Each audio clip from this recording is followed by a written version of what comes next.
Hello, I'm Reverend Michael Mugford, and I'm part of the ministry team at Harbour Woodside United Church, along with the Reverend Krista Elizabeth Wynne. This week, I'd like to invite us to think about God. And when we think about God, to realize that we understand God in a particular way, and that we want to try and make God easy to understand. We want to make God fit into our understanding and our view of the world. In many cases, we even try to convince ourselves that the concept of God is easy.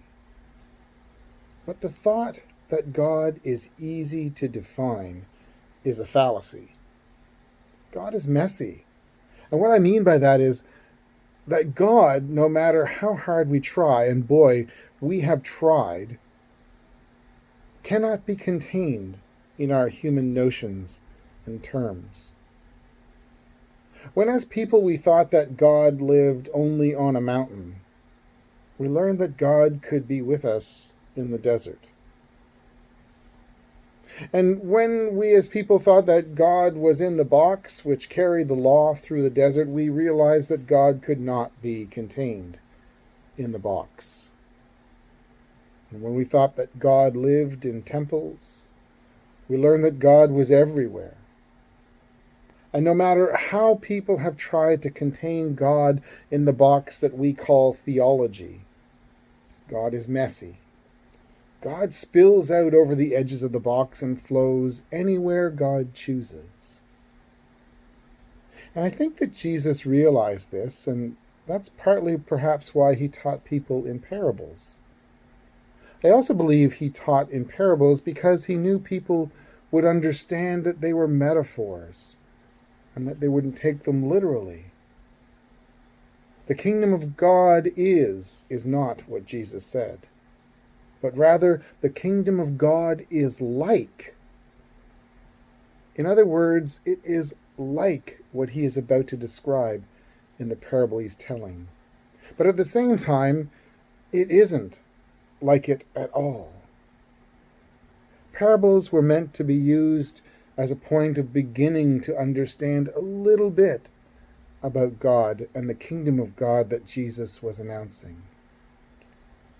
The wonderful thing about parables is that they can be messy as well.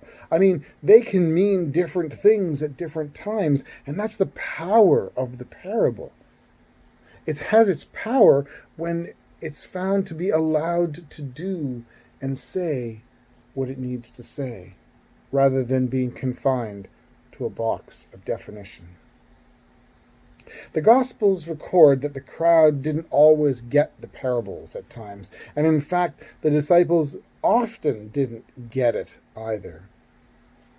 It's foolish for us to think that we, so far removed from the telling of these parables, can fully define a particular meaning or interpretation to them. As soon as we absolutize a parable, it loses its power. It becomes dull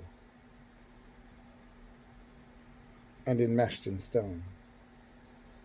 In the same way as we try to absolutely define God, then God's power in our lives is diminished, and God is less than God.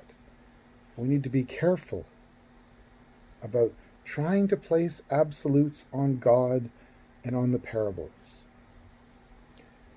That being said, I want to share with you a little of what inspired me about these parables that we find in the Gospels. In the Gospel according to Mark, Jesus goes back to that idea of messiness and the unpredictability of God and God's kingdom. Jesus is trying to demonstrate this to his hearers, and at one point in time, he compares the realm of God to a mustard seed.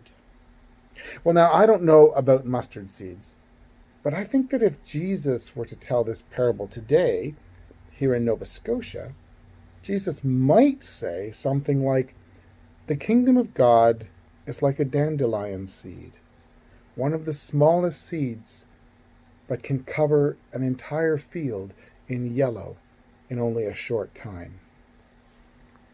Here in Nova Scotia, we often see dandelions as weeds, but a weed is really just a plant that's growing somewhere where we don't want it to grow. But there are beneficial aspects to the dandelion. The leaves are edible in many cases. In some cases, the blossoms have been used to make wines, and the buds are sometimes added to soups and omelets for flavor. Instead, Jesus uses the mustard seed, which, as I understand it, was not a plant to be trifled with in Jesus' day. It was one that needed to be watched and controlled, else it would take over an entire garden or orchard. The mustard bushes were useful, but if you didn't watch them, you were in trouble. And so it makes me wonder about the kingdom of God. Is the kingdom of God something we really want to be involved with? Can we really handle the kingdom of God in our midst? One that spreads like plants that sometimes are considered weeds. Are we truly ready for the kingdom of God? Are we ready to think outside of the box, to welcome and work together within God's realm? God's kingdom and the parables of Jesus have become terribly domesticated lately. And I love to find commentators and ideas that challenge those stated and domesticated notions of God known. I think we are called by Jesus and Jesus' parables to be open to the idea of God, the kingdom of God that is wild and untamable. I believe they're meant to represent that in the parables. And when we look outside of the box of convention, we're called to seek the kingdom as raw and unorthodox, and yes, even a little messy. And I personally don't mind a little mess in my life every now and again. Don't you? Just some thoughts. Peace.